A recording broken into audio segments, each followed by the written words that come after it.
సహజ వనరుల దోపిడీని ప్రజాస్వామ్య దేశంలో ఎవ్వరూ ఆమోదించరని, మనం ఏమైనా రాసులమా అని సీఎం చంద్రబాబు వ్యాఖ్యానించారు. సహజ వనరుల దోపిడీపై ఆయన సోమవారం శ్వేతపత్రం విడుదల చేశారు. ఒక ట్రస్టీపై రాష్ట్రాన్ని పరిపాలించమని 5 ఏళ్ల ప్రజలు అధికారం ఇచ్చారని, ప్రజా ధనానికి, ప్రజల ఆస్తులకు రక్షణగా ఉండమని అధికారం ఇచ్చారే తప్ప పెత్తందారితనంతో ఇష్టారాజ్యం దోచుకోమని చెప్పలేదని దుయ్యబట్టారు. పంచభూతాలను మింగేసే పరిస్థితికి వచ్చారని విమర్శించారు. భూములపై వివాదాలు సృష్టించి ఆ భూములను కొట్టేసే పరిస్థితికి వచ్చారన్నారు. ఖనిజ సంపదను కూడా దోచేశారన్నారు. పర్యావరణానికి తోడ్పడే అడవులను కూడా నిర్వీర్యం చేసే పరిస్థితి ఏర్పడిందన్నారు. రికార్డులలో అన్నీ ఉండవు, కొంతవరకే సమాచారం ఉంది. వాస్తవానికి మీరు దోచుకున్నది ఇంతకంటే ఎన్ని రెట్లు ఎక్కువ కూడా చెప్పలేనన్నారు. భూముల విషయానికి వస్తే విశాఖ, ఒంగోలు, తిరుపతి, చిత్తూరులో భూములు కబ్జా చేశారన్నారు. ఇళ్ల పట్టాలు, వైసీపీ కార్యాలయాల కోసం భూముల విషయంలో అక్రమాలకు పాల్పడ్డారన్నారు. అనర్హుల చేతికి అసైన్మెంట్ భూములు వెళ్లాయని అన్నారు.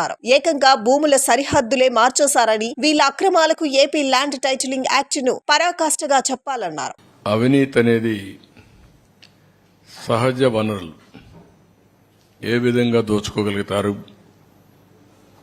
అదే మరి పర్యావరణానికి కూడా ఏ విధంగా ముప్పు తెస్తారనేది చాలా ముఖ్యమైన విషయం. అందుకనే చాలా డిపార్ట్మెంట్ క్రియేట్ చేసుకున్నాం.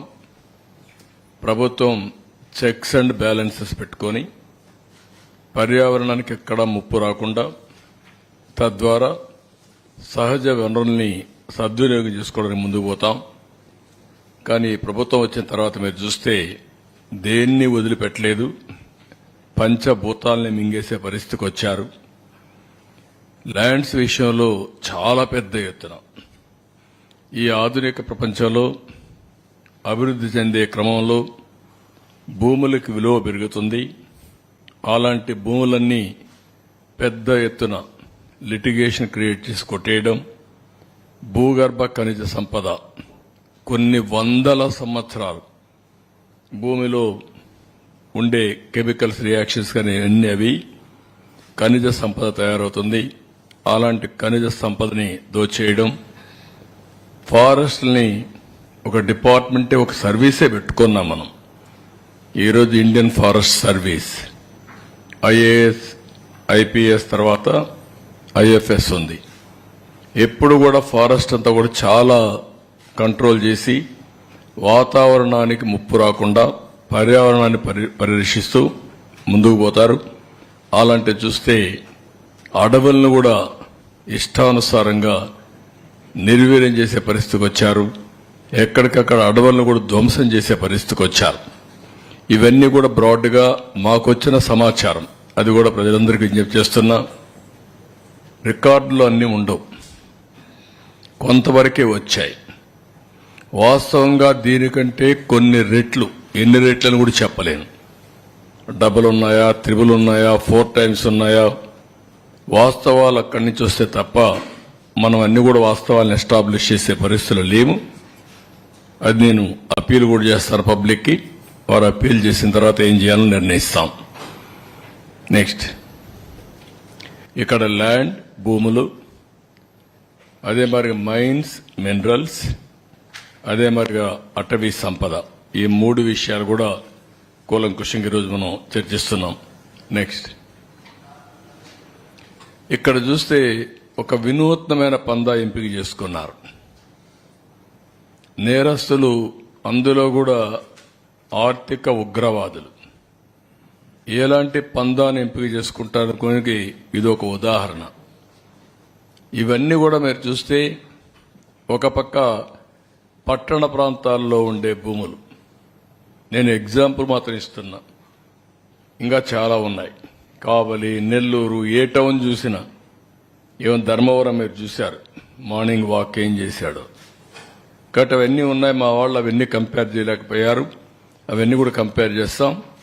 విశాఖపట్నం, ఒంగోలు, తిరుపతి, చిత్తూరు ఒకే స్టడీ, అంతవరకే ఇవ్వగలిగాం.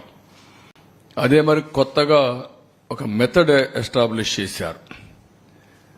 హౌస్ సైట్స్ పేరుతో ఎక్కడికక్కడ ఇష్టానుసారంగా అధికార దుర్వినియోగం చేసి ఆ కొండే భూమిని ముందే వీళ్ళు కొంటారు. ఒక స్మాల్ ట్రాన్సాక్షన్ చేస్తారు. ఆ ట్రాన్సాక్షన్ అబ్నార్మల్ గా చేస్తారు. అదే మార్కెట్ రేటుగా చూపిస్తారు. దానికి 2.5 టైమ్స్ డబ్బులు ఇస్తారు. అంటే ఇది ఒక పెద్ద ఫ్రాడ్ చేసే పరిస్థితికి వచ్చారు. అవి కూడా ఎక్స్ప్లెయిన్ చేస్తాం కొన్నిటి వరకు. ఇంకొక పక్కన వీళ్ళ ఆఫీసులకి ఇచ్చేటప్పుడు అన్ని ఆఫీసులకి ఇవ్వాలి. ఇక్కడుండే మీడియాకు కూడా మీకు కూడా ఎస్టాబ్లిష్ చేయలేకపోయారు. 22 ఆఫీసులు, 41 ఎకరా, ఎక్కడికక్కడ ఒక అడ్వాన్స్ ప్యాలెస్లు కట్టేసే పరిస్థితికి వచ్చారు. ప్రజాస్వామ్యానికే గంతలు కట్టే పరిస్థితికి వచ్చారు. మీ అందరూ కూడా ఎవరు ఎక్స్పెక్ట్ చేయనటువంటి పరిణామం తీసుకొచ్చారు. ఇంకొక పక్కన అసైన్మెంట్ ఆఫ్ ల్యాండ్, అనర్హులకి, వీళ్ళ కార్యకర్తలకి, వీళ్ళ ఎమ్మెల్యేలు, వీళ్ళ బినామీలకి ఇష్టానుసారంగా అసైన్మెంట్ ఆఫ్ ల్యాండ్స్ అన్ని ఇన్ఎలిజిబుల్ పర్సన్స్కి ఇచ్చారు. ఇంకొక పక్కన మీరు చూస్తే అసైన్డ్ ల్యాండ్స్, ఇది చాలా నేరం పిఓటి కింద. అలాంటి భూమిని వేరే వాళ్ళు ముందు కల్టివేట్ చేసుకొని వాళ్ళు రికార్డ్ చేసుకుంటే దాన్ని ఫ్రీ హోల్డ్ చేసి రెగ్యులరైజ్ చేశారు. అంటే ఇది ఎంత ప్రమాదం అంటే అంత ప్రమాదం. అలాంటివి చేశారు. అదే సమయంలో ఇంకా లాస్ట్ కొంచెం రీసర్వే పేరుతో భూముల బౌండరీసే మార్చేశారు. ఇంకొక పక్క ఏపీ ల్యాండ్ టైటిలింగ్ యాక్ట్, ఇది పరాకాష్ట. ఇంకెవ్వడికి భూమి మీద హక్కు లేకుండా భూములన్నీ దోచుకోవడానికి, ఒక రాచబాటేసుకోవడానికి కార్యక్రమాన్ని ప్రారంభించే పరిస్థితికి వచ్చారు.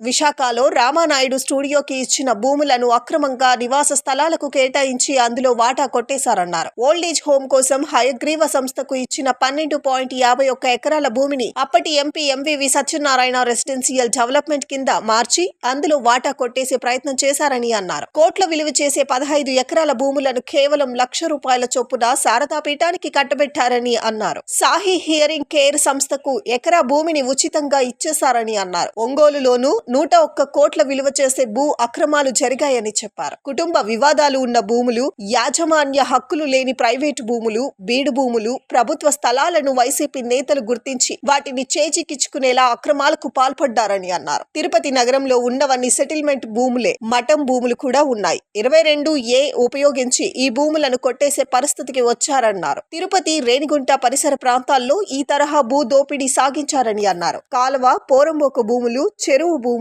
వేటిని వదలలేదన్నారు. చిత్తూరులో 99 కోట్ల విలువైన భూ అక్రమాలకు తెరలేపారని మండిపడ్డారు. వైసీపీ కార్యాలయాల కోసం భారీ ఎత్తున అక్రమాలకు తెరదీశారని, 23 జిల్లాలలో జీవో నంబర్ 340 ఉపయోగించుకొని 2 ఎకరాల భూమిని 33 ఏళ్ల లీజుకు కేటాయించారని అన్నారు. అనుమతులు లేకుండా భవనాలు కట్టడమే కాకుండా రౌడీయిజం చేసే పరిస్థితికి వచ్చారని అన్నారు. గుజరాత్ లో ఉన్న ల్యాండ్ గ్రాంపింగ్ చట్టం ఇక్కడ కూడా తెస్తామని చెప్పారు. భవిష్యత్తులో ఎవరైనా కబ్జా చేయాలంటే భయపడేలా చేస్తామని చంద్రబాబు స్పష్టం చేశారు. ఇక్కడ మీరు చూస్తే మోడస్ ఆఫ్ ఆపరేషన్ లో విశాఖపట్నం రామానాయుడు స్టూడియో, ఇల్లీగల్ గా ఆ స్టూడియోకి ఇచ్చినటువంటి ల్యాండ్ ని రెసిడెన్షియల్ క్లాసిఫికేషన్ చేసి దాంట్లో వాటా కొట్టేశారు. కడాన సుప్రీంకోర్టుకి వెళ్లే పరిస్థితికి వచ్చింది. సుప్రీంకోర్టు డైరెక్షన్ ఇచ్చారు. ఆ స్టేజ్కి వచ్చింది రామానాయుడు స్టూడియో. అక్కడ స్టూడియోలో నేనే ఇచ్చాను. ఆ రోజు రామానాయుడు గారితో మాట్లాడినప్పుడు విశాఖపట్నంలో షూటింగ్ చేస్తే బాగుంటుంది అనుకున్నప్పుడు హైదరాబాద్ తర్వాత విశాఖపట్నాన్ని ఒక సినిమా షూటింగ్లకు ఉపయోగించే విధంగా చేయాలనే ఉద్దేశంతో ఇచ్చాం. మంచి ప్లేసెస్ ఉన్నాయని అలాంటి దీంట్లో ఇది చేసే పరిస్థితికి వచ్చారు. ఇక్కడ హైగ్రీవా ల్యాండ్స్, ఇది మీరు చూస్తే 12 ఎకరాల 51 సెంట్లు. ఇది ఎప్పుడో ఆ ల్యాండ్ని వాళ్లకు ఇచ్చారు ఓల్డేజ్ హోమ్కి.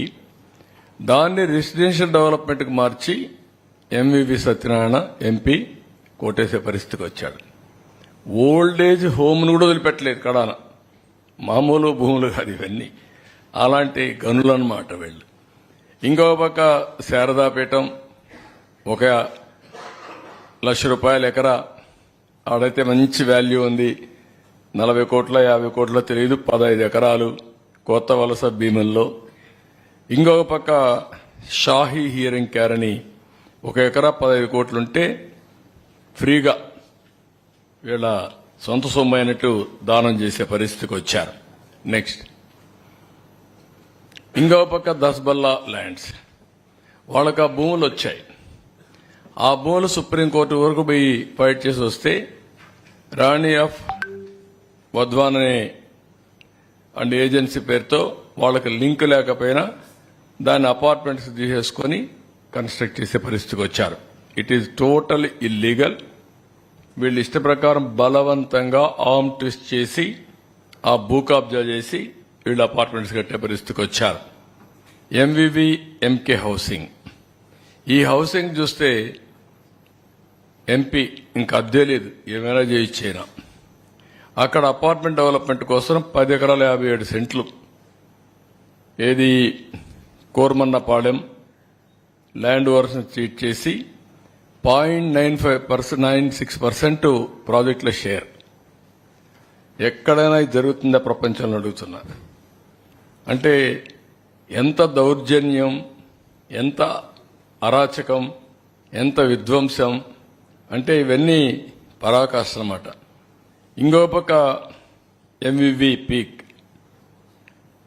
పర్మిషన్ ఎంవివి బిల్డర్స్కి ఇచ్చి టైటిల్ డిస్ప్యూట్ని ఇగ్నోర్ చేసి 65 కోట్లు TDR given out of turn ఇచ్చి ఇలాంటి ఇర్రెగ్యులారిటీస్ నేను చెప్పేటి కొన్నే చెప్తున్నా, టైం కూడా అంత ఉండదు కాబట్టి ఇంకా రాను రాను అవన్నీ ఎస్టాబ్లిష్ చేస్తాం.